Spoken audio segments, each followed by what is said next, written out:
¿Por qué estás frente a tu dispositivo escuchándome? ¿Por qué he comenzado con una pregunta? Irás. Pues bien, porque de eso se trata la filosofía, de preguntas y respuestas. Y hoy os voy a hablar sobre ella. ¿Cuál fue el origen de la filosofía? Pues el interés que una persona tiene en responder las preguntas que se plantea y que dependiendo de él puede ver la filosofía desde dos puntos de vista. La primera de ellas, si eres una persona que te gusta buscar el sentido de las cosas que ves a primera vista, ves la filosofía como una actitud.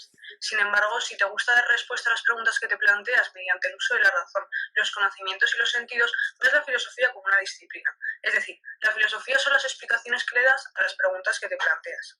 Pero claro, antes de la filosofía tuvo que surgir algo. Pues esto fue el saber precientífico, que fue como un recurso o alternativa que buscaron y utilizaron las personas de la época cuando todavía no había existido la filosofía y por ello su razón y conocimiento no estaban desarrollados. Entonces respondían a las preguntas que se planteaban mediante mitos. Y os volveréis a preguntar, ¿y cómo hemos evolucionado nosotros de esos mitos a las respuestas que hoy damos? Porque nosotros no nos preguntan hoy en día y respondemos con mitos. Pues bien, porque el saber precientífico evolucionó y dio al saber racional. Es decir, en las respuestas ya utilizar la razón y los conocimientos para dar unas respuestas más elaboradas. Y estas respuestas no pueden ser unas respuestas cualquiera, tienen que seguir una serie de características, es decir, tienen que ser unas respuestas metódicas, seguir unos pasos con orden lógico, universales, sistemáticas, tolerantes, coherentes, tolerantes en el sentido de que tienen que aceptar una revisión, una crítica con argumentos racionales. Y sobre todo tienen que ser respuestas autónomas, es decir, se tienen que sostener por sí mismas.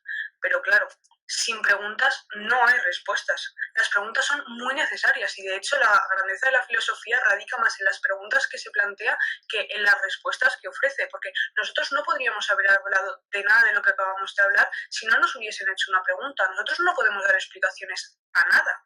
Pero claro, estas preguntas también han sido muy importantes en nuestra vida porque si no, no hubiésemos conocido el mundo que nos rodea. Tampoco hubiésemos conocido lo verdadero de lo falso, lo real de lo que no lo es, la existencia del ser humano, o no podríamos haber llegado a la raíz de las cosas. Y claro, relacionando filosofía con pregunta, la más común es ¿para qué sirve la filosofía? Y la respuesta suele ser para nada, porque la ciencia la sustituye. Pues no.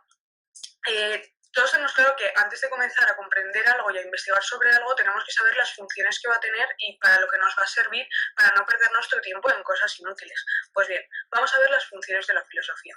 La primera de ellas es que te ayuda a integrar tus conocimientos, es decir, no es como la ciencia que se centra en una rama de estudio y la desarrolla.